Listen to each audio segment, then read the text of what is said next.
Hello, everyone. Welcome to episode 9 of Dystopia Media.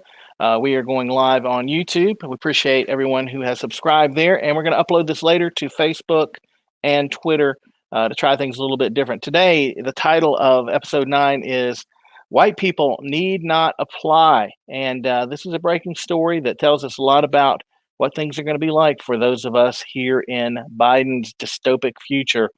So let's go now to the article that's brought all this to attention. And it is an Associated Press article titled White Farmers Are Suing the Government Over Loan Forgiveness. By loan forgiveness, we're actually talking about the money that is given away by the relief packages. In this case, it's the big COVID relief package that Joe Biden signed recently. And let's get right to it. A group of Midwestern farmers are suing the federal government Thursday, alleging they can't participate in a COVID-19 loan forgiveness program because they're white. Now, if I understand this correctly, these loans are given out as part of the stimulus package, and then they are forgiven, which means you don't ever have to pay them back. But that's only if you're not white. White people need not apply. In fact, you can't apply if you're white. The group of plaintiffs includes farmers from Wisconsin, Minnesota, South Dakota, and Ohio. And according to the lawsuit, the Biden administration stimulus plan provides $4 billion in forgiveness loans. That's a lot of money, folks, for socially disadvantaged farmers and ranchers who are Black, American Indian, Hispanic, Alaskan Native, Asian American, or Pacific Islander. White farmers aren't eligible, amounting to a violation of the plaintiff's constitutional rights, the lawsuit contends. Now, let's repeat that. White farmers, white people, are not eligible. Here's a quote.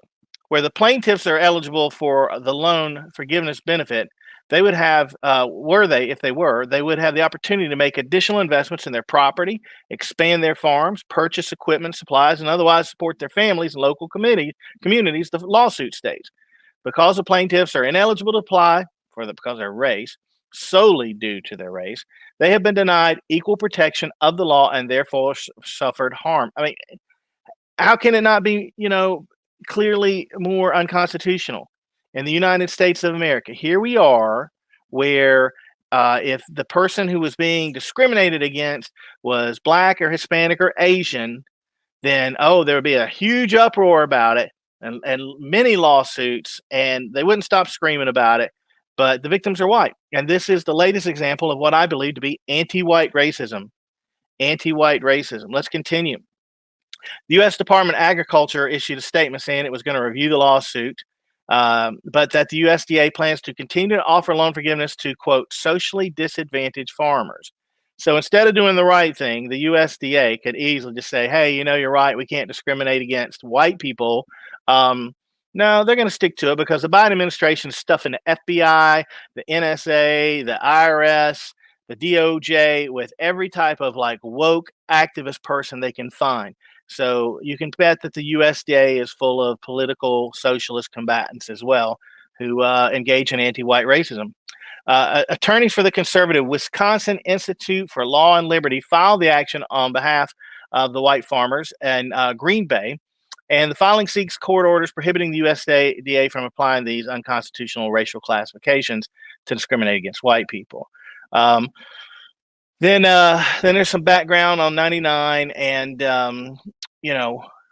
civil rights advocates have hailed Biden's stimulus plan as a means of finally helping farmers of color.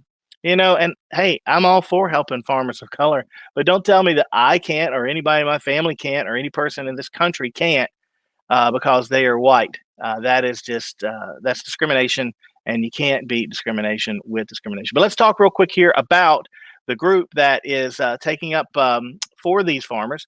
And let me get you some information on screen here about the Wisconsin. Let's see here. Here we go. This is the Wisconsin Institute for Law and Liberty, and their main they're suing a state board here, but they also have information about this lawsuit on their homepage. Let's see here. 3 takeaways. I had it on screen. Apparently, they are very. There we go. Will sues the Biden administration for race discrimination and farmer loan forgiveness program. You can click here to learn more. And also, I want to point out that if you'd like to support this lawsuit and these white farmers in their quest for equal civil rights in America 2021, there is a donate button here on the Will website, which is will-law.org. Um, they have 5 plaintiffs from 4 states that should be eligible for this program if it were not for their race of being white. And Will filed the lawsuit. And Will President and General Counsel Rick Essenberg said, quote, conditioning benefits from the federal government on the basis of race is unconstitutional. Will is committed to ensuring the current threats to the bedrock principle of equality under the law, something that many generations have worked tirelessly to achieve, are challenged and fought. And then you also have the names of the 5 plaintiffs here. It's Adam Faust, who runs a dairy farm in Calumet County, which is near Chilton, Wisconsin. Mr. Faust, unfortunately, he is a double amputee. And in addition to milking about 70 Holstein cows, Mr. Faust farms 200 acres for feed for his cows. Christopher C. Baird, one of the plaintiffs, owns a dairy farm near Ferryville in Crawford County, Wisconsin, just 10 miles from the Mississippi River. Mr. Baird milks over 50 Jersey cows and farms approximately 80 acres of pasture. Jonathan P. Stevens owns Maple Grove Farm at Rock Creek, Minnesota, raises 25 beef cattle, grows corn, soybeans, and other crops on 700 acres. J.T. Slaba raised about 350 head of beef cattle and farms 1,000 acres of corn and other crops in northwest South Dakota. And then there's Joseph W. Schmitz, who farms approximately 50 acres of corn and soybeans in western Ohio. So there you have it, folks. White people need not apply. White people need not apply in Biden's dystopic 2021. We're going to call this one to close short. Now, listen, hey, we still don't have any supporters. I want you to go find us over on Patreon, Dystopia Media, where we currently, unfortunately, check this out. If you appreciate what we're trying to do here at Dystopia Media, we need your support on Patreon. Currently, we have 0 patrons and 0 per month, and we're on episode 9. We're also set up on Subscribestar, or we think we are. It's supposed to be being reviewed. But see if you can find Dystopia Media on Subscribestar and or Patreon, and please sign up to, give us $1 a month, just to know that you're hearing us. You appreciate what we're trying to do here at Dystopia Media. This is episode 9. White people need not apply. Signing off. Hope to see you next time.